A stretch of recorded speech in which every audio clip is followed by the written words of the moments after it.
Hello, welcome to another episode of Chris's Tips, Tricks, and Things. Today's thing is going to be making a hydraulic cylinder thing. Alright, let's do it. The hardest part of this project is just finding the right tubes to use. There's way too many tubes in this world, and we need to find one that will slide perfectly inside of another. After spending some quality time at the hardware store, I found 3 that seemed to fit the bill. First up, we have a roll of 3/4 inch PEX pipe. Next, we have a nice straight piece of 1/2 inch PEX pipe.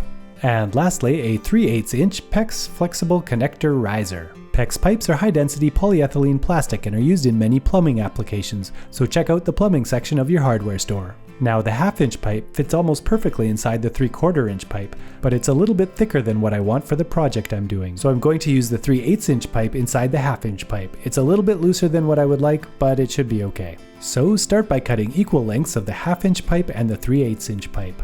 I like to use a pipe cutter to cut most of the way through and then finish it off with a knife. The pipe cutter gives a nice square cut, but if you don't have one, you can just use a regular knife and cut carefully through the tube. Now take your 3/4 inch pipe and cut 2 pieces that are just slightly wider than your 1/2 inch pipe.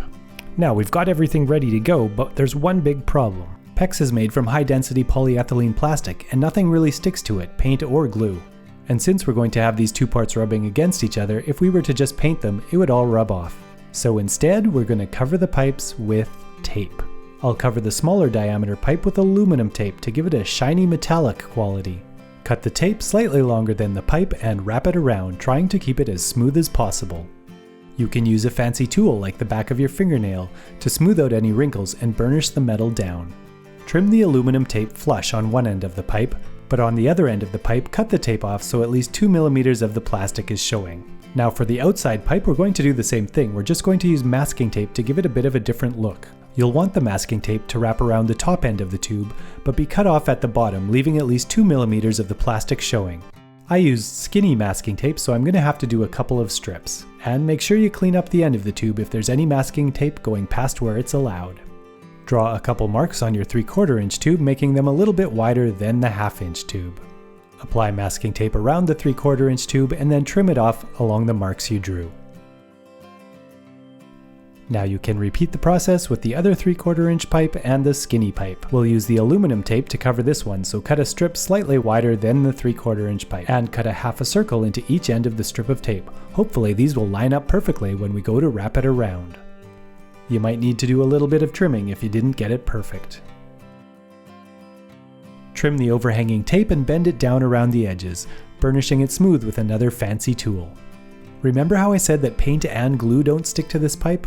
Well, that's mostly true. However, I figured out that if you crank your glue gun all the way up and spend a bit of extra time heating up the plastic as you glue it, you can actually get a better bond with hot glue than with any of the other glues I tried.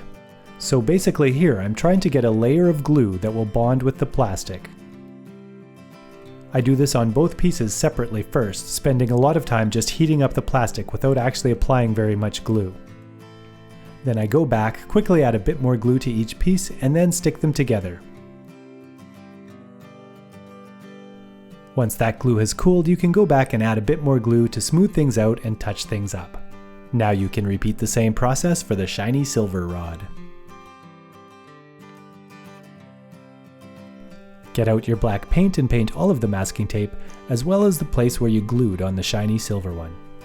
Glue a little strip of fabric around the end of the silver rod, just so it fits a little tighter into the other cylinder. If you cut your tube with a tubing cutter, it'll be a little bit tight to fit in, but then once it's in, it should slide freely.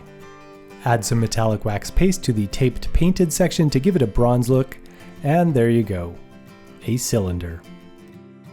One way you could mount this cylinder onto a costume is you could stick a piece of 1/2 inch tubing into some foam, slide your cylinder over the tubing, and then glue another ring of 3/4 inch tubing over top to keep it in place.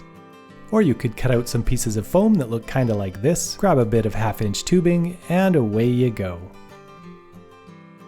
I should also mention that just by using the 1/2 and 3/4 inch tubing, you can make a thicker piston, just like the one shown here. Hi, if this video was helpful for you, why not subscribe? And don't forget to click that bell so you're notified whenever new videos come out. Thanks for watching. I am a robot that looks very human, except for one arm. Their technology is not advanced enough to make an arm. My arm does not work anymore. I am not a robot.